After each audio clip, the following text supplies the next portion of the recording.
Good morning. Good job.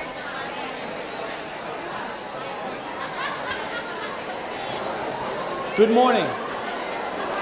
I'll be quick, I promise. I promise. First and foremost, how many people watch Game of Thrones? Okay.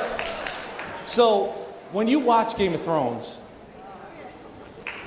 you know, you've said to yourself several times, that character's going to go. That character's not making it through this particular episode. I know I do it. I watched the finale thinking, he's going to go. He's definitely going to go. I won't tell you, I won't spoil anything. But when you watch this, what makes you think that character's going to go? Instinct and experience. And when I started thinking about this morning, my instinct and experience told me that with Matteo and with Eduardo, we were going to kick off a great year. So let's make sure we thank Matteo and Eduardo here today. Thank you very much.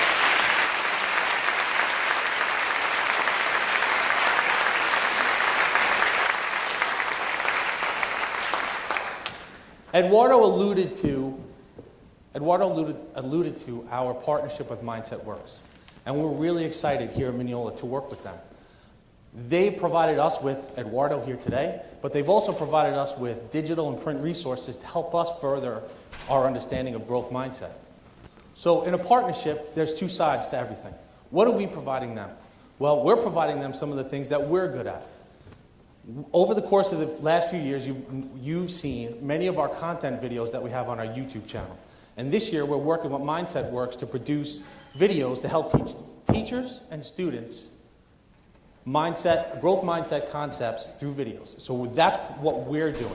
The other exciting component of this partnership is that we are actually going to produce a year-long documentary. A documentary about how do we take a district from the start of growth mindset and what does it look like over the course of the year? And do we actually get there? So our journey that Eduardo talked about, the journey of achieving a growth mindset, we're going to document that. So we're really excited about that component of the process, and there'll be an email from me later on in the year asking for volunteers if you're interested, just to get on camera and give us your thoughts. So one of the resources that Eduardo shared with us was the Effective Effort Rubric. This rubric says what it says right there. It evaluates how a learner learns and the effort that he or she puts in. And so we started a conversation last year. I met with all the buildings about our professional development. How can we make this better? How can we incorporate some of the ideas of a learning zone in our professional development? And when I saw this rubric, I realized that this is a great way to conceptualize all of our professional development. So one of the key components of the Effective Effort Rubric is that if you have a growth mindset, you accept feedback and criticism. And last year when we started professional development, we heard feedback. And the Professional Development Committee are great teachers and administrators on that gave us tons of feedback about how we could make this better. You can see the rubric criteria here. You're motivated by your feedback. You realize that feedback is a supportive element in the learning process. One of the things, the consistent pieces of feedback we heard from you is that we had too much one-size-fits-all for professional development. That when we have 400 people in a room, we're not really taking into account the learning differences, the levels of experience, and the uniqueness of each of our jobs. So one of the things we kept in our mind as we designed professional development for this year was trying to find unique groups of like-minded individuals and thinking that everyone should be in a small group when we do professional development. That was one of the pieces that we had. We'd like to get down to, oh, by the way, thank you, social media, for giving me all of these pictures. Every single one of the pictures, you did this to yourself, people. It was on Twitter, okay? So,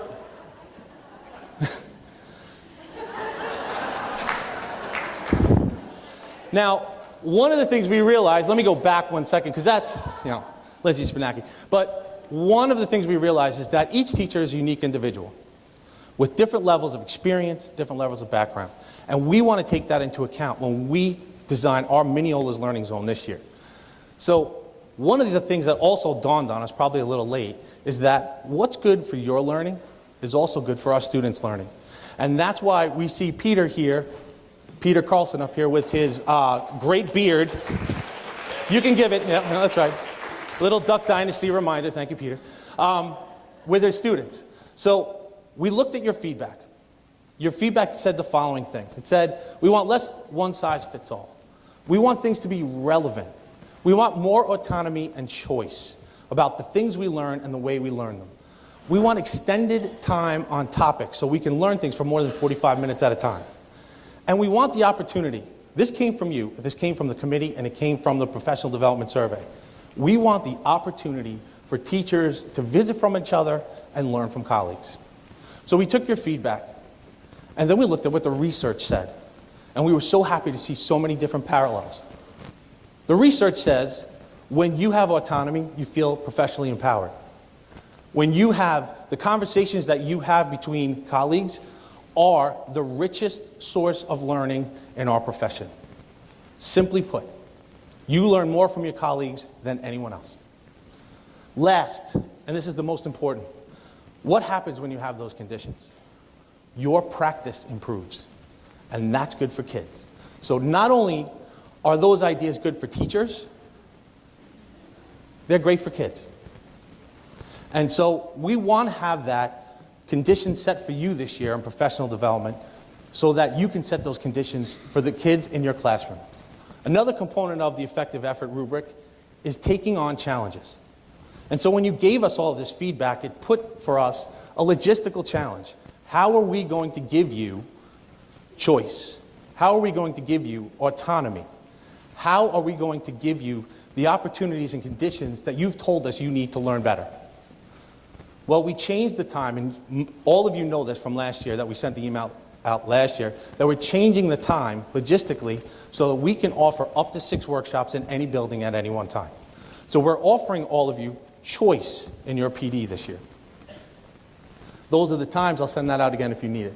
The other component that we heard loud and clear was that our PD survey in the past was backwards looking. It was almost like an autopsy. After the year was over, you told us, I didn't like it. So we don't want to do that anymore.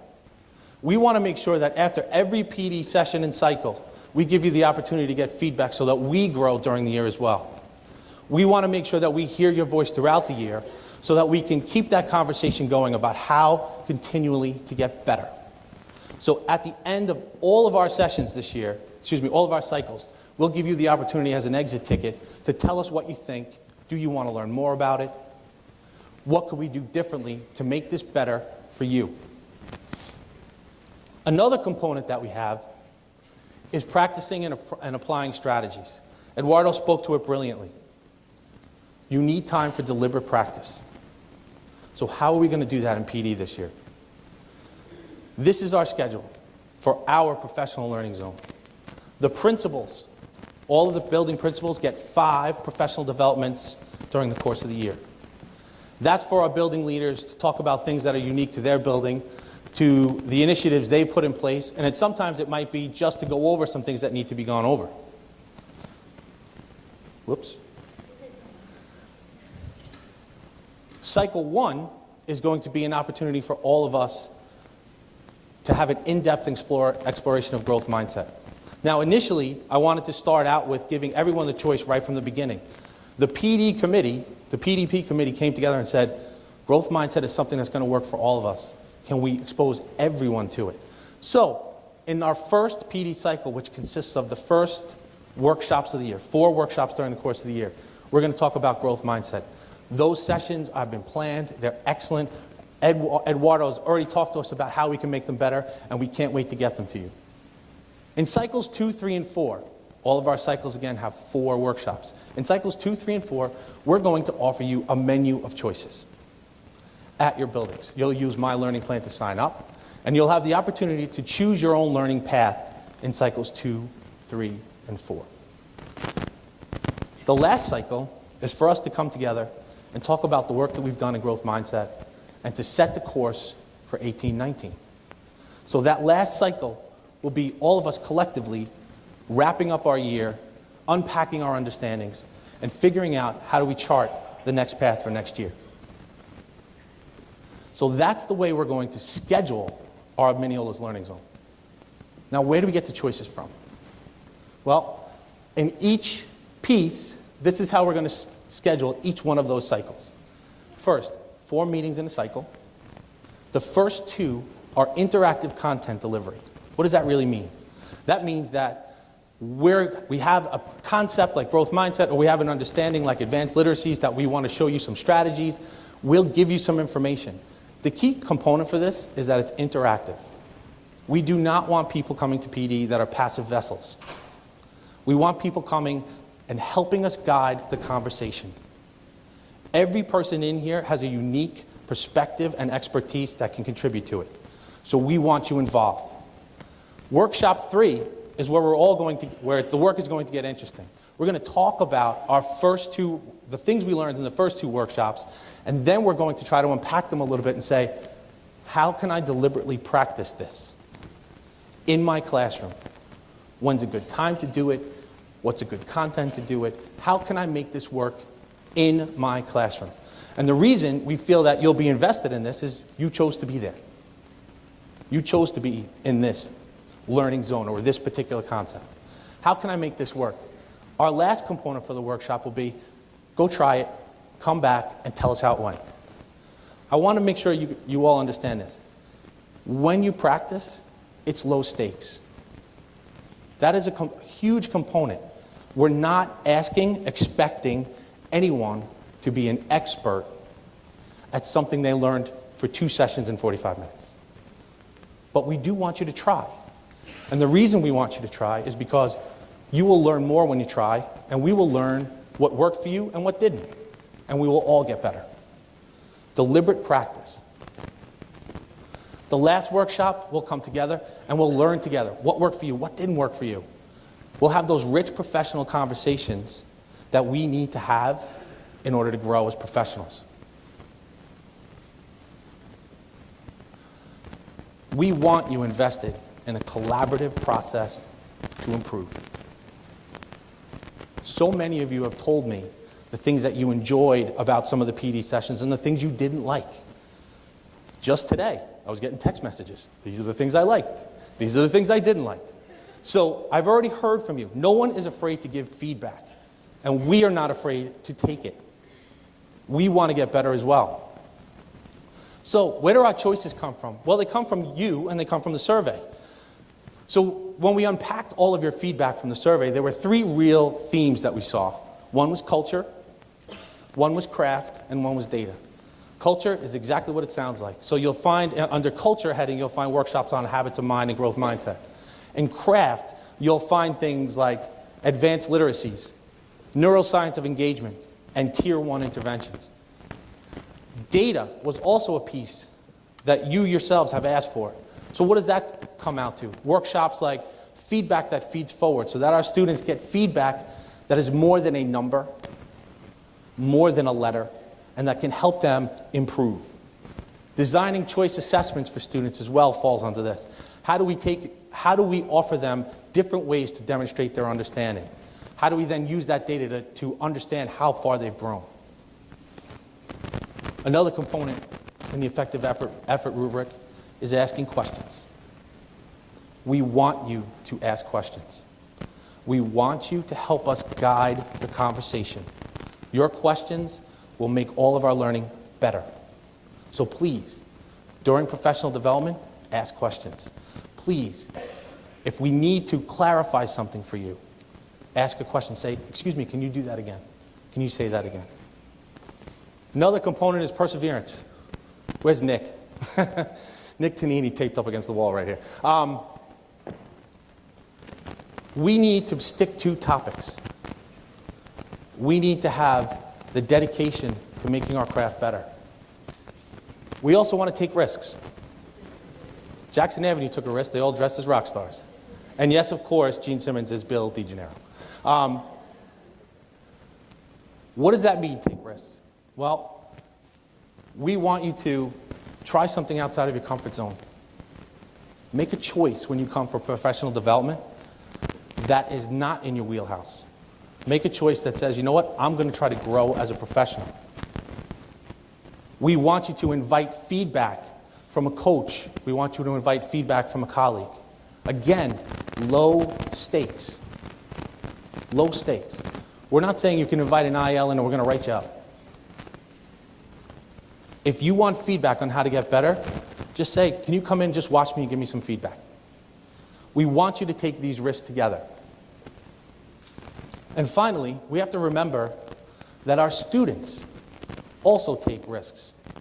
And we have a student with us, we have two students with us, well, one former student, one student.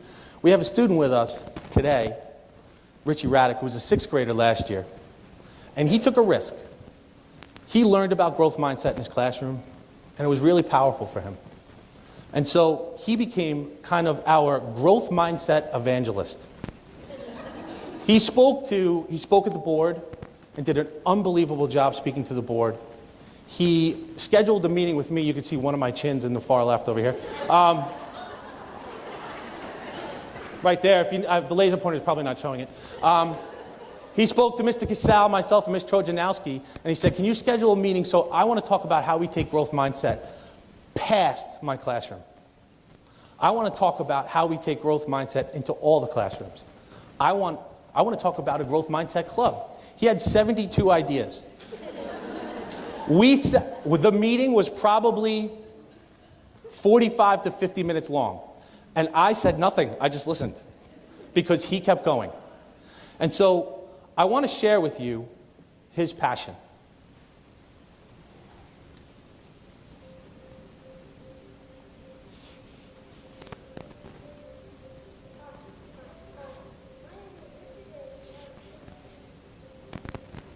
Can we turn that up, Joe?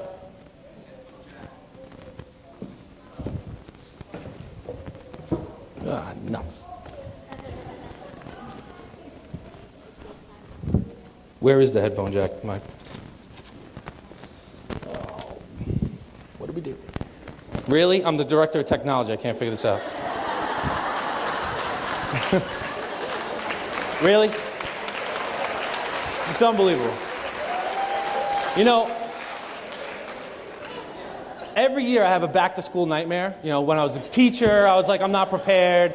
When I was a principal, I'm like, oh, does everyone know their bus schedule? Do the teachers all know where to go? Are the classes all set? Are the books where they're supposed to be? The iPads where they're supposed to be? And I said, when I got to assistant superintendent, I don't need this anymore. So then I saw Mateo's presentation, and then I realized I would be talking after Eduardo Briseño, and then my nightmare started Tuesday. So let's just lower our expectations a little bit. We good? Nope, not that one. There we go. Hi. My name is Richard Raddick, and I'm a sixth grader. And this year, I've learned a very powerful concept that has changed the way I look at things. It's called growth mindset. Growth mindset is the belief that you can learn anything, even if you're not good at it yet. If you have a growth mindset, you look to challenge yourself in different ways and be okay with making mistakes, because that's how we all get smarter. When I first learned growth mindset, I wanted to share with the world. And I'm starting with you. And together, we can make mistakes.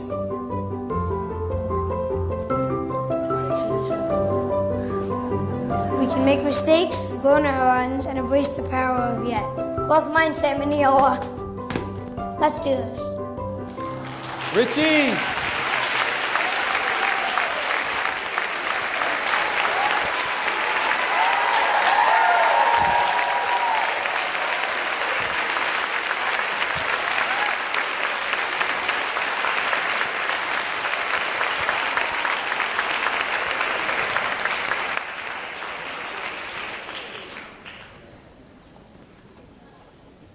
So many of the times that we, as teachers, sometimes you take your passion from your students.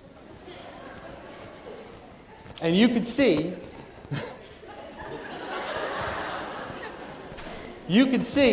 that our passion, Richie's passion, has helped infect us all. So thank you, Richie, for helping us put that together and being here today. Thanks so much, buddy. Appreciate it.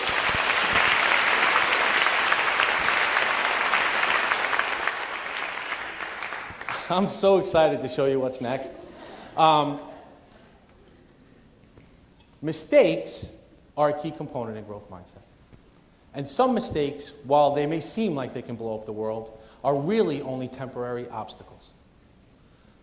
Mistakes are what you can reflect upon about the things you've learned and figure out a way to get better. So this year, I want you all to become more comfortable with mistakes and know that mistakes are necessary. Mistakes are opportunities.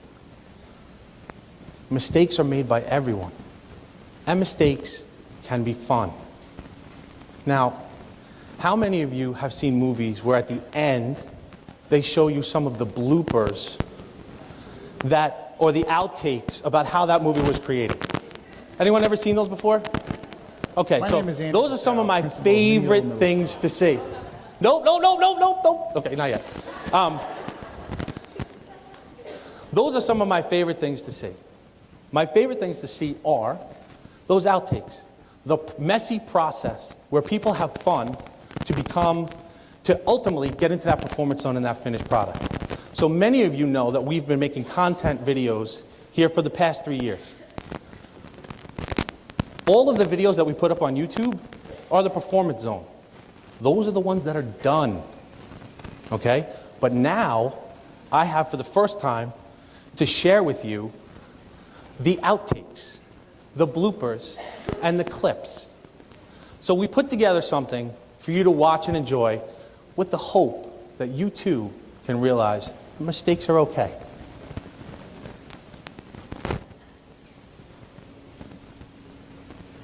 My name is Andrew Casal, principal of Mineola Middle School. I'm totally freezing up!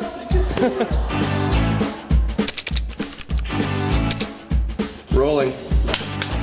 So over the last 2 years, technology has really How did they get this product?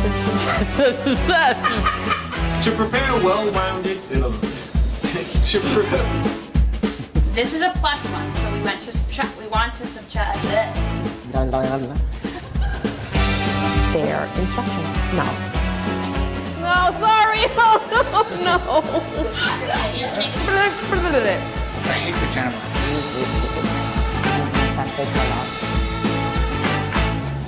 Try a few more. Try a few more. Try a few more, and we'll. Oh my! I can't. Ah, Mr. Sauter. That's good. Hey.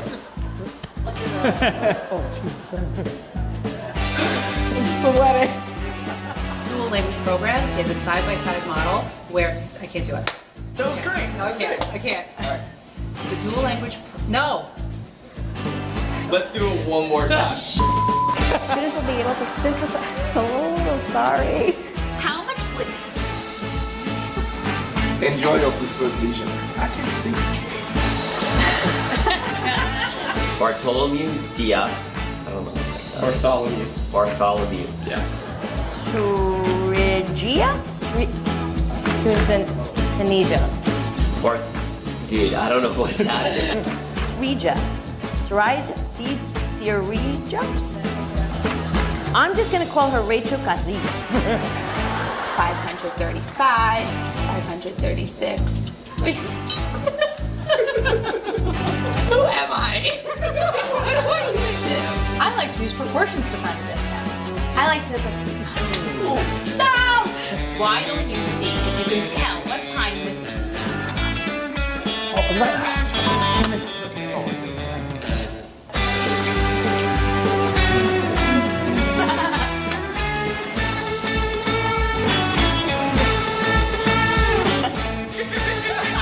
One take, Dave. Mess. Don't show anybody this. Am I filming right now? So, you could see mistakes could be fun. And there are a lot of people in this room that I pre-warned that they might need a good sense of humor today, but there are several that I didn't. So, I'm sure when I go outside I'll have some people and some things to answer for. But I want to go back to where we started. And we started with Mateo's story. And the reason I think it resonated with all of us is that there were so many of us in here that we all helped write it. All of us contributed to that story together because he's an embodiment of what we've done as a community. He's come back to us, he's persevered, he's succeeded, and he's ready for life. And we helped do that. He did a lot of it himself, but we helped do that. And Tuesday starts a new chapter for 2,905 students. There might be more now. As of 7 o'clock this morning, we were at 2,905.